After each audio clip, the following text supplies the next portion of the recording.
Hi everyone, நான் உங்கள் வெங்கடேஷ். நம்ம இந்த லெசனில் மார்க்கெட் ஆர்டர்ஸ் பற்றி பார்க்கலாம். அதுக்கு முன்னாடி நம்மளுடைய ப்ரெசன்டேஷனுடைய பிடிஎஃப் டாக்குமெண்ட் உங்களுக்கு வேணும்னா டெஸ்கிரிப்ஷனில் லிங்க் கொடுத்துருக்கேன், நீங்கள் டவுன்லோட் பண்ணிக்கலாம். அதோட ப்ரைஸ் பார்த்தீங்கன்னா 9 to 15 rupees தான் ஆகும். நீங்கள் எனக்கு ஒரு ஸ்நாக்ஸ் வாங்கி கொடுக்குற மாதிரி தான்.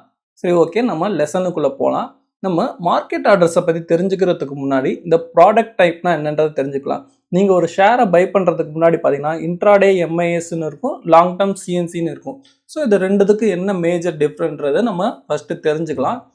ஸோ சிஎன்சினா என்னன்னு பார்த்தீங்கன்னா, நீங்கள் ஒரு ஷேரை பை பண்ணுறீங்க, அது நீங்கள் வந்து லாங் டேர்முக்கு நீங்கள் ஹோல்ட் பண்ண போகிறீங்க. இப்போ நான் ஒரு ஷேர் வாங்கிறேன், ஒரு 10 years நான் ஹோல்ட் பண்ண போகிறேன்னா நீங்கள் சிஎன்சியை செலக்ட் பண்ணிக்கோங்க. அதே மாதிரி ஸ்விங் ட்ரேடிங் பண்ணுறவங்களும் பார்த்தீங்கன்னா இந்த சிஎன்சியை செலக்ட் பண்ணுவாங்க. உதாரணத்துக்கு நான் நீங்கள் ஒரு ஷேர் வாங்குறேன், அது ஒரு 2-3 months ஹோல்ட் பண்ணி அதோட ப்ரைஸ் இன்க்ரீஸ் ஆனோடனே நான் செல் பண்ண போகிறேன்னா அது ஒரு ஸ்விங் ட்ரேடிங் சொல்லுவாங்க.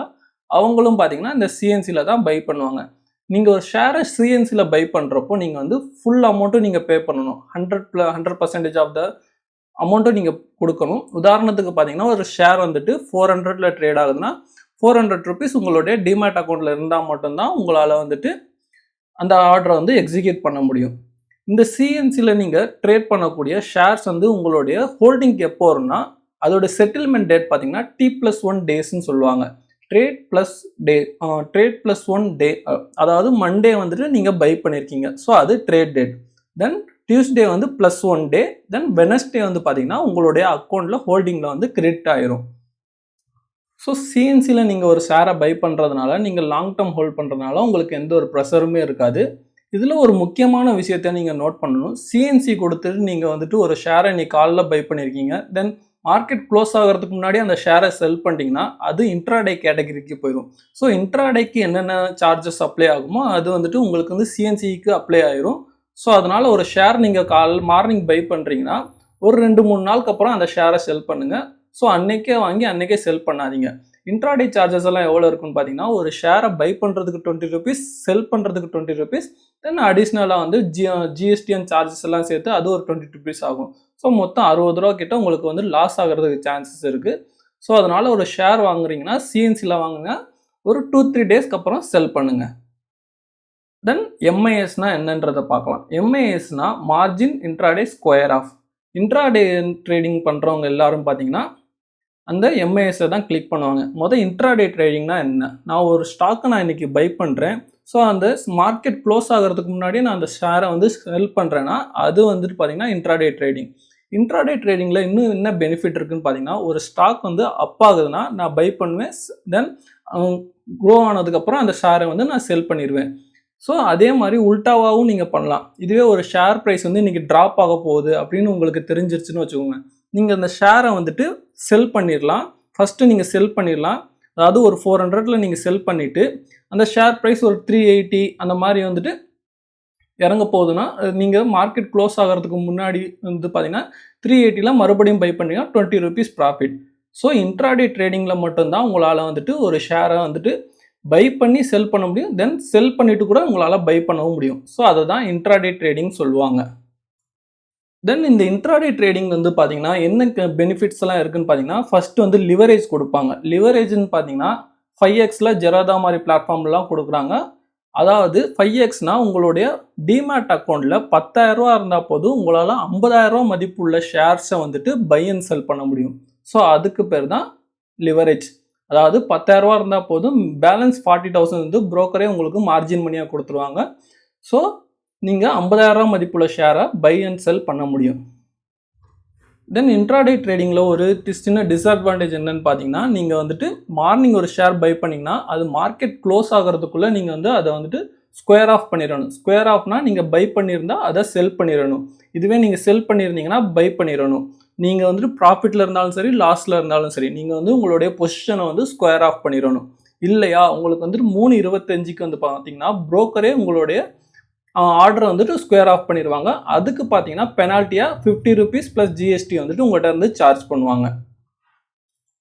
ஓகே, இப்போ நம்ம ஸ்டாக் மார்க்கெட்டில் என்னென்ன டைப் ஆஃப் ஆர்டர்ஸ் இருக்குன்றதை பார்க்கலாம். ஃபர்ஸ்ட்டு பார்த்தீங்கன்னா மார்க்கெட் ஆர்டர் இருக்குது, லிமிட் ஆர்டர் இருக்குது, stop loss limit, stop loss market order, then GTT good till trigger order இருக்குது, ஏமோ ஆர்டர் இருக்குது, கவர் ஆர்டர் இருக்குது. ஸோ இதெல்லாம் நம்ம ஒன்று ஒன்றா பார்க்கலாம். ஸோ ஒரு ஸ்டாக் வந்து பார்த்தீங்கன்னா உதாரணத்துக்கு ஒரு ₹185 ட்ரேட் ஆகிக்கிட்டு இருக்கு. நீங்கள் ஜஸ்ட் பைன்னு சொல்லி கொடுத்தீங்கன்னா அந்த ₹185 உள்ள stock best buying price order புக்கில் என்ன இருக்கோ அதில் வந்துட்டு எக்ஸிக்யூட் ஆயிரும். இப்போ இதில் எக்ஸாம்பிளுக்கு பார்த்தீங்கன்னா கர்நாடகா பேங்க் பார்த்தீங்கன்னா 187 ட்ரேட் ஆகிக்கிட்டு இருக்கு. நான் ஜஸ்ட் அந்த பேங்கோட ஷேரை வந்து நான் லாங் டேர்முக்கு ஹோல்ட் பண்ண போகிறேன். ஸோ நான் ஜஸ்ட் லாங் டேர்ம்ன்றதை கிளிக் பண்ணுவேன். தென் மார்க்கெட் ஆர்டரை கிளிக் பண்ணுவேன். நான் பைன்னு கொடுத்தேன்னா என்னுடைய ஆர்டர் புக்கில் பெஸ்ட் பையிங் ப்ரைஸ் என்ன இருக்கோ அந்த ப்ரைஸுக்கு என்னுடைய ஸ்டாக் வந்துட்டு எக்ஸிக்யூட் ஆயிரும். இந்த மார்க்கெட் ஆர்டரை இன்னும் சிம்பிளாக புரிஞ்சுக்கணும். ஒரு பையனோட கான்செப்ட் வச்சு சொல்லலாம். இப்போ நான் வந்துட்டு ஒரு கடைக்கு பொருள் வாங்க போகிறேன். அந்த கடைக்காரர் வந்து அந்த பொருள் ₹200 சொல்கிறாருன்னா நான் வந்து ₹200 கொடுத்து அந்த பொருளை வாங்கிட்டு வந்துடுவேன். ஸோ அவர்கிட்ட நான் எந்த பார்கெயினும் பண்ணாமல் அவங்க கேட்குற விலையை நான் கொடுத்துட்டு வாங்கிட்டு வர்றதுக்கு பேர் தான் மார்க்கெட் ஆர்டர். இதில் வந்து பார்த்தீங்கன்னா என்ன ஒரு பெஸ்ட்டுன்னு பார்த்தீங்கன்னா நீங்கள் நல்ல ஹைலி லிக்விடிட்டி ஸ்டாக்கில் மட்டும்தான் இந்த மார்க்கெட் ஆர்டரை வந்துட்டு உங்களால் அப்ளை பண்ண முடியும். அதாவது லார்ஜ் கேப் கம்பெனிஸ்ல எல்லாம் Reliance, HDFC bank, TCS, Infosys. So இந்த இதிலலாம் பார்த்தீங்கன்னா லிக்விடிட்டி கொஞ்சம் அதிகமாக இருக்கும். அதனால வந்துட்டு நீங்கள் மார்க்கெட் ஆர்டர் கொடுத்தீங்கன்னா பெஸ்ட்டு பையிங் ப்ரைஸே உங்களுக்கு கிடைச்சிரும். இப்போ ₹185 அந்த ஸ்டாக் ட்ரேட் ஆகுனா ₹185 அந்த ப்ரைஸ் வந்துட்டு உங்களுக்கு வந்துட்டு எக்ஸிக்யூட் ஆயிரும். இதில் இன்னொரு என்ன ரிஸ்க்குன்னு பார்த்தீங்கன்னா வாலட்டிலிட்டி மார்க்கெட் வந்து ரொம்ப வாலட்டைலாக இருக்குது, இல்லை அந்த ஸ்டாக்கில் வந்து ரொம்ப லிக்விடிட்டி கம்மியாக இருக்குன்னா பையிங் ப்ரைஸுக்குமே செல்லிங் ப்ரைஸுக்குமே ரொம்ப கேப் இருக்கும். ஷேர் வந்து பார்த்தீங்கன்னா ஒரு 190 தான் ட்ரேட் ஆகிக்கிட்டு இருக்கும். நீங்கள் வந்துட்டு பார்த்தீங்கன்னா அதை ரெகுலர் மார்க்கெட் ஆர்டரில் கொடுக்குறப்போ வந்துட்டு அது 200 எக்ஸிக்யூட் ஆயிரும். எதுக்குன்னு பார்த்தீங்கன்னா செல்லர் வந்துட்டு 200 தான் கொடுத்துருப்பாரு. அதான் பெஸ்ட் செல்லிங் ப்ரைஸாக இருக்கும். ஸோ அதனால வந்துட்டு பார்த்தீங்கன்னா உங்களோட ஆர்டர் வந்து 200 எக்ஸிக்யூட் ஆகிறதுக்கு சான்சஸ் இருக்குது. ஸோ இந்த மார்க்கெட் ஆர்டரை நீங்கள் யூஸ் பண்ணுறீங்கன்னா இந்த லார்ஜ் கேப் கம்பெனிஸில் மட்டும் மார்க்கெட் ஆர்டர் யூஸ் பண்ணுங்கள். தென் ஹைலி வாலட்டைல் டைமில் வந்துட்டு இந்த மார்க்கெட் ஆர்டர் வந்து எதுவும் பிளேஸ் பண்ணாதீங்க. தென் ஒரு ஸ்டாக்கில் லிக்விடிட்டி கம்மியாக இருந்துச்சுன்னா இந்த மார்க்கெட் ஆர்டர் வந்து பிளேஸ் பண்ணாதீங்க. அதுக்கப்புறம் பார்த்தீங்கன்னா லிமிட் ஆர்டர். இப்போ ஒரு ஸ்டாக் வந்து பார்த்தீங்கன்னா ₹210 ட்ரேட் ஆகிக்கிட்டு இருக்கு. ஆனால் அந்த ஸ்டாக் வந்து இன்னும் இறங்கும்னு சொல்லி உங்களுக்கு வந்து ஒரு அசம்ஷன் இருக்குது. ஸோ அதனால் அது ஒரு ₹200 வரும். நான் ₹200 வந்தால் மட்டும் அந்த ஷேரை வந்து நான் வாங்கிக்கிறேன், இல்லைனா வந்துட்டு அந்த ஷேர் நான் வந்து பை பண்ணல அப்படின்னு சொல்லி நீங்கள் லிமிட் ஆர்டர் கூட செட் பண்ணிக்கலாம். ஒரு ஷேர் வந்து ₹210 இருக்குது, நீங்கள் ₹200 வந்தால் பை பண்ணலான்னு சொல்லி லிமிட் ஆர்டரும் உங்களால் பிளேஸ் பண்ண முடியும். இதுவே உங்கள்கிட்ட வந்துட்டு பார்த்தீங்கன்னா ஒரு ஷேர் இருக்குது ஆல்ரெடி, நீங்கள் ஒரு 200க்கு பை பண்ணியிருக்கீங்க, அது ஒரு 250 ட்ரேட் ஆகிக்கிட்டு இருக்குது. அந்த ஷேர் வந்து 260 வரைக்கும் போகும் அப்படின்னு சொல்லி நினைக்கிறீங்க. ஸோ உங்கள் ஹோல்டிங்கில் ஒரு ஷேர் இருக்குது, அது வந்து 250 வந்து ட்ரேட் ஆகிட்டு இருக்கு. நீங்கள் 260 ஆனால் நீங்கள் செல் பண்ணிடலன்னு சொல்லி நினச்சிங்கன்னா நீங்கள் லிமிட் செல் ஆர்டரை கூட நீங்கள் வந்துட்டு 260 பிளேஸ் பண்ணிக்கலாம். ஸோ 260 ஆனவுடனே உங்களுடைய ப்ரைஸுக்கு அது வந்து எக்ஸிக்யூட் ஆயிரும் அந்த ஆர்டர். இப்போ நீங்கள் ஒரு லிமிட் ஆர்டர் பிளேஸ் பண்ணணும்னா நீங்கள் ஜஸ்ட் அந்த ஒரு கர்நாடகா பேங்கை பாருங்கள், 187 ட்ரேட் ஆகுது. நீங்கள் லாங் டேர்ம் கிளிக் பண்ணுவீங்க. இந்த டைம் நீங்கள் மார்க்கெட் ஆர்டருக்கு பதிலாக லிமிட் ஆர்டரை செட் பண்ணிடுவீங்க. லிமிட் ஆர்டரை கிளிக் பண்ணிடுவீங்க. தென் அந்த ப்ரைஸில் என்ன ப்ரைஸ் வந்தால் அந்த ஆர்டரை நீங்கள் பை பண்ணுவீங்க அப்படின்னு சொல்லிருக்கு. நான் 180 கொடுக்குறேன். இப்போ வந்து 187 கர்நாடகா பேங்க் ட்ரேட் ஆகிக்கிட்டு இருக்கு. நான் 180 வந்தால் பை பண்ணுறேன்னு சொல்லி ஒரு லிமிட் ப்ரைஸை வந்து நம்மளால் செட் பண்ண முடியும். இதுவே செல்லிங் சைடு பார்த்தீங்கன்னா கர்நாடகா பேங்க் வந்து நான் ஆல்ரெடி வாங்கி வச்சிட்டேன். ஸோ இதில் வந்து பார்த்தீங்கன்னா ஒரு 187 வந்து ட்ரேட் ஆகிக்கிட்டு இருக்கு. நான் அது ஒரு 200 போனால் செல் பண்ணிடுறேன் இன்றைக்கி அப்படின்னு சொல்லி நான் லாங் டேர்ம் கிளிக் பண்ணுறேன், லிமிட் ஆர்டர் கிளிக் பண்ணுறேன். தென் ப்ரைஸும் பார்த்தீங்கன்னா 200 சொல்லி நான் செட் பண்ணிக்கிறேன். ஸோ 200 வந்துச்சுன்னா அந்த ப்ரைஸுக்கு அது எக்ஸிக்யூட் ஆயிரும். இந்த லிமிட் ஆர்டருக்கு ஒரு சின்ன எக்ஸாம்பிள் பார்க்கணும்னா ஃபஸ்ட்டு நம்ம வந்து ஒரு பையனை வச்சு சொன்னோம். இதுவே இப்போ நம்ம வந்து ஒரு பொண்ணை வச்சு சொல்லலாம். ஒரு பொண்ணு வந்து ஒரு கடைக்கு போய் ஒரு பொருள் வாங்க போகிறாங்க. அந்த கடைக்காரர் வந்து பொருள் வந்துட்டு ₹250 சொல்லுவார். ஸோ ஆனால் அந்த ஒரு பொருள் வந்துட்டு பார்கெயின் பண்ணி ₹250 வேணாம், 230 230 கொடுங்க நான் வாங்கிக்கிறேன்னு சொல்லுவாங்க. ஸோ அந்த மாதிரி பார்கெயின் பண்ணி நம்ம ஒரு பொருளை வாங்குறதுக்கு பேர் தான் லிமிட் ஆர்டர்னு சொல்லி நீங்கள் ஞாபகம் வச்சுக்கோங்க. அதாவது நான் கேட்குற விலைக்கு எனக்கு அந்த பொருள் கிடைச்சாதான் நான் வாங்குவேன், இல்லைனா எனக்கு அந்த பொருள் வேணாம். ஸோ அதுக்கு தான் நம்ம வந்து லிமிட் ஆர்டரை யூஸ் பண்ணுறோம். இதில் என்ன மெயின் ரிஸ்க் இருக்குதுன்னு பார்த்தீங்கன்னா, இன்கேஸ் அந்த ப்ரைஸுக்கு வந்துட்டு மார்க்கெட் வந்து டச்சே ஆகலைன்னா உங்களுடைய ஆர்டர் வந்துட்டு எக்ஸிக்யூட் ஆகாது. அதுதான் பெரிய ரிஸ்க்கே. இங்கே உங்களோட ஆர்டர் எக்ஸிக்யூட் ஆகலைன்னா மார்க்கெட் க்ளோஸ் ஆகிறப்போ உங்களுடைய ஆர்டர் வந்து கேன்சலும் ஆயிரும். Then stop loss market order. Stop loss market ஆர்டர்னா இப்போ ட்ரேடிங் பண்ணுறவங்கெல்லாம் பார்த்தீங்கன்னா ஸ்டாப் லாஸ்ன்றது ரொம்ப முக்கியம். ஸோ ஒரு பொருளை வந்து பை பண்ணி செல் பண்ணுறாங்கன்னா அவங்க வந்துட்டு பை பண்ண பொருள் ப்ராஃபிட்டில் வந்தால் பரவாயில்ல. இன்கேஸ் அது வந்து லாஸில் போச்சுன்னா அவங்களோட லாஸை மேனேஜ் பண்ணணும். ஸோ அதுக்காக வந்துட்டு இந்த stop loss market order stop loss limit ஆர்டரை யூஸ் பண்ணுவாங்க. ஸோ அது ஸ்டாப் லாஸ் மார்க்கெட் ஆர்டர்னால் நம்ம என்னன்றதை பார்க்கலாம். இப்போது ஒரு ஸ்டாக் வந்துட்டு 250 ட்ரேட் ஆகுது. நீங்கள் அந்த ஸ்டாக் வந்துட்டு ஒரு 300க்கு போகும்னு சொல்லி நினைக்கிறீங்க. ஸோ அதனால் நீங்கள் வந்து 300 போனால் நல்லது தான். இன்கேஸ் அது வந்துட்டு கீழே இறங்கிருச்சு, அது வந்து ஒரு 330 வந்துருச்சுன்னா உங்களால் அந்த லாஸை வந்துட்டு மேனேஜ் பண்ண முடியாது. ஸோ அதனால் நீங்கள் வந்துட்டு 230 வந்தால் அந்த ஸ்டாக்கை வந்து செல் பண்ணிடு அப்படின்னு சொல்லி நீங்கள் ஒரு ஸ்டாப் லாஸ் மார்க்கெட் ஆர்டரை ப்ளேஸ் பண்ணலாம். ஸோ அது எப்படி பண்ணலான்னு பார்த்தீங்கன்னா, இப்போ உதாரணத்துக்கு அதே கர்நாடகா பேங்க் பார்த்தீங்கன்னா 187 ட்ரேட் ஆகுது. இதுவே நான் வந்துட்டு லாங் டேர்ம் பதிலாக இந்த ட்ரேடிங் பண்ணுறவங்க தான் இன்ட்ராடே ட்ரேடிங் பண்ணுறவங்களுக்காக நான் இந்த இன்ட்ராடே வந்து செலக்ட் பண்ணியிருக்கேன். இதில் வந்து பார்த்தீங்கன்னா நான் ஸ்டாப் லாஸ் மார்க்கெட் ஆர்டரை கிளிக் பண்ணியிருக்கேன். அதில் வந்து பார்த்தீங்கன்னா ட்ரிகர் ப்ரைஸ் மட்டும் இருக்கும். ட்ரிகர் ப்ரைஸ் 180 சொல்லி கொடுக்குறேன். ஸோ புரோக்கரோடைய சர்வர் அக்கௌண்ட்டில் இந்த 180 ப்ரைஸுன்றது இருக்கும். ஒன்ஸ் மார்க்கெட் வந்து 187 180க்கு ரீச் ஆயிடுச்சுன்னா புரோக்கரோடைய சர்வர் அக்கௌண்ட்டில் இருந்து உங்களுக்கு எக்ஸ்சேஞ்சுக்கு வந்து உங்களோட ஆர்டர் வந்து எக்ஸிக்யூட் ஆகிட்டு அது 230 இல்லை 180 வந்துட்டு அந்த ஆர்டர் வந்து க்ளோஸ் ஆயிரும். ஸோ இதை தான் ஸ்டாப் லாஸ் மார்க்கெட் ஆர்டர்னு சொல்லுவாங்க. So stop loss limit order என்னன்னா பார்த்தீங்கன்னா, இப்போது அதே கண்டிஷன் தான். 250 பை பண்ணியிருக்கீங்க, 300 போகும்னு நினைக்கிறீங்க. 300 போனால் நல்லது தான். ஆனால் இன்கேஸ் கீழே இறங்கிருச்சுன்னா என்ன பண்ணுவீங்க? ஸோ அதுக்காக வந்துட்டு பார்த்தீங்கன்னா உங்களுடைய லாஸை மேனேஜ் பண்ணுறதுக்காக ஸ்டாப் லாஸ் லிமிட் ஆர்டர்ன்றதை நீங்கள் கொடுக்கலாம். அது வந்து பார்த்தீங்கன்னா 2 ப்ரைஸ் கொடுக்கலாம், ட்ரிகர் ப்ரைஸ் அண்ட் லிமிட் ப்ரைஸ்ன்னு. லிமிட் ப்ரைஸ்னால் 230 நான் செல் பண்ணணும்னு நினைக்கிறேன். ஆனால் அதுக்கு முன்னாடி 231 ட்ரிகர் ஆயிடணும். அந்த ஆர்டர் ட்ரிகர் ஆகி உங்களுடைய புரோக்கருடைய சர்வர் அக்கௌண்ட்லேருந்து எக்ஸ்சேஞ்சுக்கு உங்களுடைய ஆர்டர் வந்து எக்ஸிக்யூட் ஆயிடணும். ஸோ அதுக்காக தான் அந்த ட்ரிகர் ப்ரைஸ்ன்றது. ஸோ அகைன் நம்ம கர்நாடகா பேங்க் 187 ட்ரேட் ஆகுது. நீங்கள் வந்துட்டு ட்ரிகர் ப்ரைஸ் 181ன்னு செட் பண்ணிட்டீங்க. 180 வந்துச்சுன்னா உங்களுடைய ஆர்டர் வந்து எக்ஸிக்யூட் ஆயிரும். ஸோ இதில் வந்துட்டு 7 ரூபா வரைக்கும் உங்களால் வந்து லாஸை மேனேஜ் பண்ணுன்றது மாதிரி நீங்கள் வந்து கொடுத்துருக்கேன். ஓகே, தென் பார்த்தீங்கன்னா good till trigger GTT order. இது வந்து ரொம்ப ரொம்ப ரொம்ப முக்கியமான ஆர்டருங்க. இது என்னன்னு பார்த்தீங்கன்னா, இப்போ நம்ம பார்த்த ஆர்டர் வரைக்கும் market order, limit order, stop loss market order, stop loss limit order எல்லாமே பார்த்தீங்கன்னா ஒரு நாள் மட்டும்தான் வேலிடிட்டி. நீங்கள் காலைல மார்க்கெட் அந்த ஆர்டர் பிளேஸ் பண்ணுறீங்கன்னா மார்க்கெட் க்ளோஸ் ஆகுறப்போ அது எக்ஸிக்யூட் ஆச்சுன்னா ஓகே, எக்ஸிக்யூட் ஆகலைன்னா ப்ரோக்கரே அந்த ஆர்டர் எல்லாம் கேன்சல் பண்ணிடுவாங்க. இப்போ உங்களுக்கு வந்துட்டு ஐடிசி மாதிரி ஒரு கம்பெனி இருக்குது. அது 340 வந்து இப்போ ட்ரேட் ஆகிக்கிட்டு இருக்கு. அது வந்து இன்னும் இறங்கி ஒரு 300 வரும். ஸோ அந்த 300 ஒரு நல்ல பையிங் ப்ரைஸ்ன்னு நினைக்கிறீங்க. ஸோ அந்த 300 வரப்போ நீங்கள் வந்து பை பண்ணணும்னு சொல்லி நினைக்கிறீங்க. ஸோ அப்போ நீங்கள் வந்து டெய்லியும் வந்துட்டு அந்த ஆர்டர் பிளேஸ் பண்ணிக்கிட்டு இருக்க முடியாது. ஸோ நான் வந்து ஒன்ஸ் வந்துட்டு ஒரு ஆர்டர் பிளேஸ் பண்ணிட்டேன்னா அது ஒரு 1 இயர் இருந்தால் பெட்டராக இருக்குன்னா இந்த ஜிடிடி ஆர்டரை வந்து நான் வந்து ப்ரிஃபர் பண்ணுவேன். இப்போ வந்து ஐடிசி எப்போ 300 வருதோ அப்போ வந்து உங்களுடைய ஆர்டர் எக்ஸிக்யூட் ஆகும். இந்த ஜிடிடி ஆர்டரோட வேலிடிட்டி பார்த்தீங்கன்னா 1 இயர் வரைக்கும் இருக்கும். இந்த ஜிடிடி ஆர்டரில் பார்த்தீங்கன்னா 2 டைப்ஸ் இருக்குது. அது என்னென்னன்றதை பார்க்கலாம். ஃபஸ்ட்டு வந்து பார்த்தீங்கன்னா ஜிடிடி ஆர்டரில் சிங்கிள் அண்ட் ஓசிஓன்னு சொல்லி 2 டைப் இருக்குது. இதில் வந்து இப்போ நான் உதாரணத்துக்கு ஐடிசி எடுத்திருக்கேன்.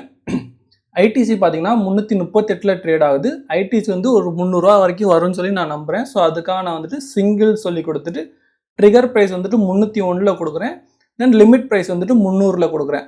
எப்போ ஐடிசியோட ஷேர் 301 வருதோ 301 வந்தோடனே என்னுடைய புரோக்கருடைய சர்வர் அக்கௌண்ட்டில் இருந்த என்னோட ஆர்டர் வந்து எக்ஸ்சேஞ்சுக்கு மூவ் ஆயிரும்.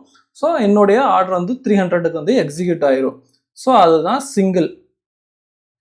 ஸோ இந்த 338ன்ற ப்ரைஸ் வந்துட்டு 300க்கு எப்போ வரும்னு தெரியாது. அது வந்து ஒரு 1 வீக்கில் வரலாம், இல்லை 1 மந்தில் வரலாம், 2 மந்த்ஸில் வரலாம். அது வரைக்கும் நான் டெய்லியும் போயிட்டு நான் என்னுடைய ஆர்டர்ஸ் டெய்லி மார்க்கெட்டில் போய் ஆர்டர் பிளேஸ் பண்ணிட்டு க்ளோஸ் பண்ண வேணாம்.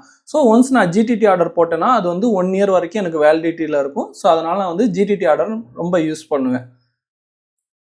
தென் இந்த ஜிடிடி ஆர்டர்லேயே 2வது டைப் என்னன்னு பார்த்தீங்கன்னா, இப்போ வந்துட்டு நான் ஒரு ஷேரை பை பண்ணிட்டேன். அது என்னோட ஹோல்டிங்க்கும் வந்துட்டு இப்போ நான் வந்துட்டு என்னை ஒரு ஸ்விங் ட்ரேடர்னு சொல்லி நீங்கள் அஸ்யூம் பண்ணிக்கோங்க. இப்போ ஐடிசி பார்த்தீங்கன்னா அதே 338 ட்ரேட் ஆகுது. அது என்னோட ஐடிசி பார்த்தீங்கன்னா என்னுடைய ஹோல்டிங்கில் இருக்குது. நான் ஓசிஓ சொல்லி கிளிக் பண்ணுறேன். முன்னாடி வந்து சிங்கிள் கிளிக் பண்ணியிருந்தேன். இப்போ ஓசிஓ கொடுக்குறேன். அதே நான் வந்து பார்த்தீங்கன்னா டிரான்சாக்ஷன் டைப் வந்து பைக் பதிலாக இப்போ செல் கொடுத்துருக்கேன். இப்போ செல்லில் பார்த்தீங்கன்னா 2 டைப் இருக்குது, ஸ்டாப் லாஸ், டார்கெட். இப்போ ஐடிசி வந்து பார்த்தீங்கன்னா 340 இருக்கிறது 300க்கு போச்சுன்னா என்னுடைய ஸ்டாப் லாஸ் ஹிட் ஆயிரும். நான் டார்கெட் ப்ரைஸ் அது எவ்வளோ மேலே ஏறும்னு நான் நம்புறேன் பார்த்தீங்கன்னா ஒரு 400 வரைக்கும் போகணும்னு சொல்லி நான் எதிர்பார்க்குறேன். இன்கேஸ் ரெண்டில் எது வேணால் நடக்கலாம். ஒன்ஸ் வந்து என்னுடைய ஸ்டாப் லாஸ் ஹிட் ஆச்சுன்னா என்னுடைய டார்கெட் ஆர்டர் வந்து டெலிட் ஆயிரும். இன்கேஸ் என்னுடைய டார்கெட் ஹிட் ஆயிருச்சுன்னா என்னுடைய ஸ்டாப் லாஸ் வந்து டெலிட் ஆயிரும். ஸோ அதை தான் ஓசிஓ ஆர்டர் சொல்லுவாங்க, ஒன் கேன்சல் அதர்ஸ் அப்படின்னு. ஸோ என்னுடைய டார்கெட் ஹிட் ஆனால் என்னுடைய ஸ்டாப் லாஸ் க்ளோஸ் ஆயிரும், என்னுடைய ஸ்டாப் லாஸ் ஹிட் ஆனால் என்னுடைய டார்கெட் க்ளோஸ் ஆயிரும். ஸோ என்னுடைய ஸ்டாப் லாஸையும் டார்கெட்டையும் நான் வந்து என்னால் செட் பண்ணி வைக்க முடியும். ஸோ இந்த ஆர்டரும் பார்த்தீங்கன்னா 1 இயர் வரைக்கும் இருக்கும். ஸோ மார்க்கெட்டில் பார்த்தீங்கன்னா 338 ஐடிசி இருக்குது. அது வந்து ஒரு 4 மந்த்துக்கு அப்புறம் கூட 400 ரீச் பண்ணலாம், இல்லை 1 வீக்லேக்கு அப்புறம் கூட உங்களுடைய ஸ்டாப் லாஸ் ஹிட் ஆகலாம், என்ன வேணால் நடக்கலாம். ஸோ நான் வந்துட்டு ஒன்ஸ் நான் ஆர்டரை பிளேஸ் பண்ணிட்டேன்னா என்னுடைய ஆர்டர் 1 இயருக்கு வந்து வேலிடிட்டியாக இருக்கும். ஓகே, தென் இந்த ஜிடிடி ஆர்டரில் பார்த்தீங்கன்னா ஒரு சில முக்கியமான பாயிண்ட்ஸை நம்ம நோட் பண்ணி வச்சுக்கணும். இப்போ நீங்கள் இந்த ஜிடிடி ஆர்டர் பார்த்தீங்கன்னா உங்களோட டிமேட் அக்கௌண்ட்டில் பணம் இல்லைனா கூட உங்களால் ப்ளேஸ் பண்ண முடியும். பட் ஒன்ஸ் உங்களுடைய ஜிடிடி ஆர்டர் ட்ரிகர் ஆகிறப்போ, நான் வந்து ஒரு பை கொடுத்துருக்கேன் அப்படின்னா பை பண்ணுறப்போ என்னுடைய டிமேட் அக்கௌண்ட்டில் பணம் இருந்தால் மட்டும்தான் என்னுடைய ஜிடிடி ஆர்டர்ன்றது எக்ஸ்சேஞ்சுக்கு எக்ஸிக்யூட் பண்ணும், இல்லைனா அது வந்து கேன்சல் பண்ணிடும். ரெண்டாவது பார்த்தீங்கன்னா ஒரு ஸ்டாக்கில் வந்து கார்ப்பரேட் ஆக்ஷன் நடக்க போகுதுன்னா, லைக் வந்துட்டு அந்த ஷேர் வந்துட்டு போனஸ் இஷ்யூ கொடுக்கலாம், இல்லை டிவிடெண்ட் கொடுக்கலாம், தென் ஸ்டாக் ஸ்ப்ளிட் பண்ணுறான். ஸோ இந்த மாதிரி ஏதாச்சும் கார்ப்பரேட் ஆக்ஷன் நடக்க போகுதுன்னா உங்களுடைய அந்த ஸ்பெசிஃபிக் ஸ்டாக்கில் நீங்கள் ஜிடிடி ஆர்டர் ப்ளேஸ் பண்ணியிருந்தீங்கன்னா அது டெலிட் ஆயிரும். எதுக்காகன்னு பார்த்தீங்கன்னா போனஸ் அண்ட் ஸ்டாக் ஸ்ப்ளிட்லலாம் பார்த்தீங்கன்னா ஷேரோட ப்ரைஸ் வந்து சடனாக ஃபால் ஆகும். ஸோ அதுக்காக வந்து பார்த்தீங்கன்னா அந்த ஆர்டர் வந்து ஜிடிடி ஆர்டர் வந்து கேன்சல் ஆயிரும். மூணாவது பாயிண்ட் பார்த்தீங்கன்னா உங்களுடைய ஹோல்டிங்கில் ஏதாச்சும் ஒரு ஷேர் இருந்து அதை நீங்கள் செல் பண்ணணும்னு நினச்சிங்கன்னா சிடிஎஸ்எல்ல டிபின் கன்ஃபர்மேஷன் பண்ண சொல்லும். பட் ஜிடிடி ஆர்டரில் வந்து பார்த்தீங்கன்னா நீங்கள் உங்களுடைய கான்சோலில் போயிட்டு டிடிபிஏ மட்டும் எனபிள் பண்ணியிருந்தால் போதும், டிபின்லாம் கொடுத்து நீங்கள் செல் பண்ணணும்னு இல்லை. ஸோ இந்த டிடிபிஎல்லாம் demat debit and plus instruction, so அதை மட்டும் நீங்கள் வந்து எனபிள் பண்ணி வச்சுருந்தா போதும். ஓகே, நெக்ஸ்ட்டு வந்து பார்த்தீங்கன்னா after market order. After AMO order வந்து நம்ம இதுக்கு முன்னாடியே பார்த்துருக்கோம். ஏஎம்ஓ ஆர்டர்ன்றது மார்க்கெட் க்ளோஸ் ஆனதுக்கப்புறம் நீங்கள் ப்ளேஸ் பண்ணக்கூடிய ஆர்டர்ஸ் எல்லாமே ஏஎம்ஓ ஆர்டர்ஸ் தான். மார்க்கெட் வந்து 3:30க்கு க்ளோஸ் ஆகுது, இப்போ நீங்கள் 3:45லேருந்து நெக்ஸ்ட் டே மார்னிங் 9 o'clock வரைக்கும் நீங்கள் ப்ளேஸ் பண்ணக்கூடிய ஆர்டர்ஸ் எல்லாமே ஏஎம்ஓ ஆர்டர்ஸ் தான். இந்த ஏஎம்ஓ ஆர்டர்ஸ் எல்லாம் பார்த்தீங்கன்னா மார்க்கெட் மார்னிங் ஓப்பன் ஆனவுடனே 9:08லேருந்து 9:12 வரைக்கும் எல்லா ஆர்டருமே மேட்ச் ஆகும். ஸோ அங்கே ஸ்ட்ராங் பையிங் ஆர் ஸ்ட்ராங் செல்லிங்கை பொறுத்து தான் மார்க்கெட் வந்து கேப் அப் ஆர் கேப் டவுனில் வந்துட்டு ஓப்பன் ஆகுது. ஸோ அதான் ஏஎம்ஓ ஆர்டர்ஸ். தென் நெக்ஸ்ட் வந்து கவர் ஆர்டர். கவர் ஆர்டர்ன்றது இந்த இன்ட்ராடே ட்ரேடிங் பண்ணுறவங்களுக்குலாம் பார்த்தீங்கன்னா அவங்களுக்கு ஸ்டாப் லாஸ் வந்து ரொம்ப முக்கியம். ஸோ இங்கே வந்து மார்க்கெட்டில் என்ட்ரு ஆகிறப்பவே இந்த ஸ்டாப் லாஸ் ப்ரைஸையும் அவங்களால என்ட்ரு பண்ணால் மட்டும்தான் இந்த கவர் ஆர்டர்ன்றது எக்ஸிக்யூட் ஆகும், இல்லைனா அவங்களுக்கு வந்து இந்த ஆர்டர் வந்து எக்ஸிக்யூட் பண்ண முடியாது. ட்ரேடிங் பண்ணுறவங்களுக்கு இந்த கவர் ஆர்டர் வந்து யூஸ்ஃபுல்லாக இருக்கும். ஓகே கைஸ், இதுதான் ஓவராலாக ஸ்டாக் மார்க்கெட்டோடைய ஆர்டர்ஸ் டைப்ஸ்லாம் நான் டீட்டெயிலாக எக்ஸ்பிளைன் பண்ணியிருக்கேன்னு நம்புகிறேன். அது உங்களுக்கு புரிஞ்சிருக்குன்னு நம்புகிறேன். ஸோ நம்ம இன்னும் நெக்ஸ்ட் லெசன்லாம் ஸ்டாக் மார்க்கெட்டை நம்ம இன்டெப்த்தாக லேர்ன் பண்ணலாம். ஸோ லெசனை கண்டினியூ பண்ணுங்கள். நம்மளுடைய பிடிஎஃப் டாக்குமெண்ட்டை நீங்கள் டவுன்லோட் பண்ணிக்கோங்க. ஓகே, நெக்ஸ்ட் லெசன்லாம் பார்க்கலாம் கைஸ். Bye guys.